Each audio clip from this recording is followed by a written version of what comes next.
Treyarch is changing how Easter eggs are done in Black Ops 6 Zombies, and it's actually insane. The main quest or main Easter egg of a zombie map has been a staple of the mode ever since it was introduced back in Ascension in Black Ops 1. Over the years, it has gotten more and more complicated, more complex, more long, more drawn out, more complicated, and this reached a tipping point in Black Ops 3 and Black Ops 4 where they were the most complicated and long main quest Easter eggs that we had ever seen. So much so that a large majority of players didn't even bother doing them. After Black Ops 4, during the Cold War lifecycle, a developer said that less than 2% of players would complete main quest Easter eggs. This is incredibly low. Imagine you're a developer working so hard on these intricate puzzles and really awesome storylines with dialogue with these characters and special mid-game cutscenes and end-game cutscenes, and only 2% of your player base actually experiences them firsthand. So in Cold War, they made a conscious decision to make these main quests a whole lot simpler and easier. And they did just that. And as we just learned with the reveal of Black Ops 6 Zombies and Call of Duty Next, that this simplification actually worked for getting more players to experience the main quest. Die Maschine, the first map of Cold War, actually had a whopping 5% of players actually complete the main quest. Unfortunately, this is still not as high as Treyarch would like to see. So what is Treyarch to do? Are they to make the Easter eggs even easier? Because the hardcore player base, the 2% of players who actually really enjoyed the long and tedious and perhaps convoluted Easter eggs of Black Ops 3 and Black Ops 4, really missed those Easter eggs. So making those easy in Cold War made the community feel a little bit left out. But going back to those more tedious and in-depth Easter eggs might not bode well for the new players introduced to Easter eggs and main quests in Cold War. It seems as though both of these parties cannot be happy. It seems these are mutually exclusive things. Well, luckily, Treyarch is an absolute genius, and they did something absolutely incredible that I would have never guessed that they would ever do in a million years. What they are doing in Black Ops 6, they are making the Easter eggs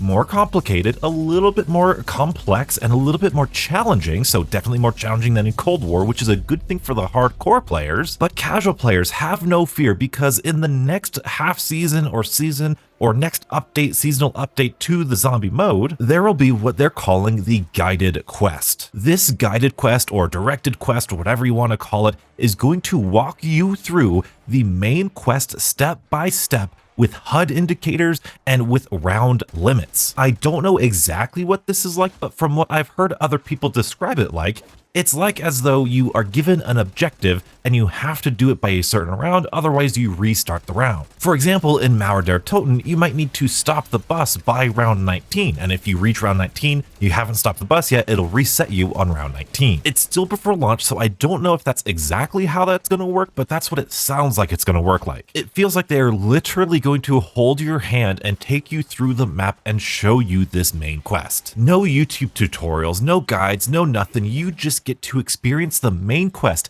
as given to you from the developers in their own language, on their own map, in their own game. This is going to be fascinating, and I am really excited for this, but I'm also cautiously optimistic. Treyarch has said that these main quests are going to be more challenging than Cold War's main quests, but they've also said that they're not going to do any Revelations style of rock step ever again. And this is the weird dichotomy that Zombies main quests have had for years now. You see, the 2%, the hardcore player base who loves the Easter eggs, they want to spend a long time searching for these Easter eggs. When Zetsubou no Shima came out and we solved the Easter egg in less than a day, it was a disappointment. With every single Cold War Zombies map and we solved it in few hours maybe, it was a huge disappointment. So how do developers make Easter eggs take longer? Well, they have to make them more and more convoluted. If everything makes sense, and that's another phrasing they've used for Black Ops 6, each Easter egg step is going to be logical. The weird problem with that is that if every single Easter egg step is logical, then when tens of thousands, hundreds of thousands, if millions of players are playing zombies and it's all logical, then everyone's gonna figure it out, and the sanctity of the Easter egg scavenger hunt or Easter egg hunt is kind of weakened, it's loosened, it's diluted a little bit. Revelations took 9 days because the steps didn't make sense and they were very, very weird and ominous rock steps. Now that is a negative, absolutely, but it's also the reason that it took so long. In fact, this might be better explained with the chalkboard. Yes, I did draw a graph on a chalkboard about called Easter eggs. It's my job. At the bottom here, we have how sensical an Easter egg is, and up here on this vertical axis, we have how much time it takes for us to solve. You can see a nonsensical, a less than sensical Easter egg down here takes a lot of time to solve. That's your revelations. But if we have a really logical, this is the plus, this is the very logical Easter egg, not a lot of time to solve. There's an inverse correlation between how sensical an Easter egg is and how much time it takes to solve. And this is actually important, believe it or not. You see, this is something that doesn't make sense about the Call of Duty Zombie game mode. In any other game, having these nonsensical, tedious, convoluted Easter eggs in order to get to the final boss and the final cutscene, that game would be chastised. It would be like driven into the ground about how bad it is. But the hardcore zombie fans, we love it. That's what we live for. We love the hidden stuff. We love the convolutedness of it. We love tearing apart the map and finding things that shouldn't go together and figuring out how they go together. Most games give you A, B, and you're gonna get to C. Zombies gives you A and C, and you have to figure out B. That is part of the magic. Part of the magic is these Easter eggs being at least a little bit convoluted and a little bit maybe nonsensical or tedious or overly designed. I don't know, whatever word you want to call it. One of my favorite memories was from the launch of Black Ops 4. We got four zombie maps on launch. Oh, I miss it. I wish we were eating so good back then. There were teams of Easter egg hunters going on 9, going on Blood of the Dead, Classified, Voyage of Despair. Who's making progress here? Who's making progress there? Because these things are nonsensical, it forces the community to come together. And us coming together across all of those different maps was so special. Oh my goodness,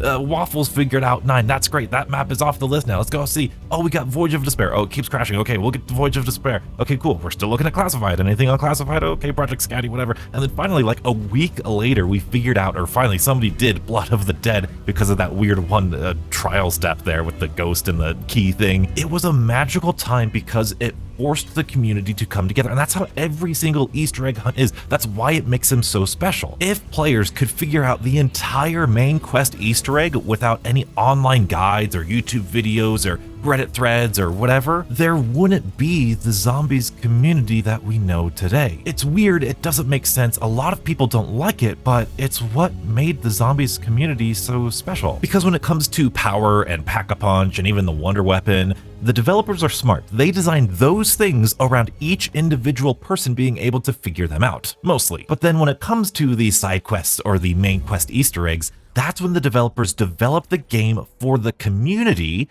rather than the individuals within it. This is something that is so present, it's so engraved in all of the quote-unquote hardcore zombie players' minds, because during Black Ops 3, Black Ops 4, Black Ops 2 even, the developers, Jason Blundell and everyone on there, were talking about the community solving it. There's so many Waffles interviews with Jason Blundell talking about how the devs at Treyarch would sit down and make bets on when the community would solve a puzzle or solve the main quest or find this cipher or do this thing. They designed these Easter eggs knowing we are working together, not separately. And so, yeah, we're basically going to be finding a YouTube video to do the tutorial anyway, but the difference is that tutorial on YouTube from Waffles, from myself, from Jolts, by the way, check out Jolts, he's awesome. Those videos, those guides, they're from each other, they're from our peers, they're from other people in the community, and we get to build a closer community. And you might think, Donuts, that's probably gonna go away because of this guided mode. I don't think so. I think this guided mode is gonna bring more people into the hardcore community. I think this guided mode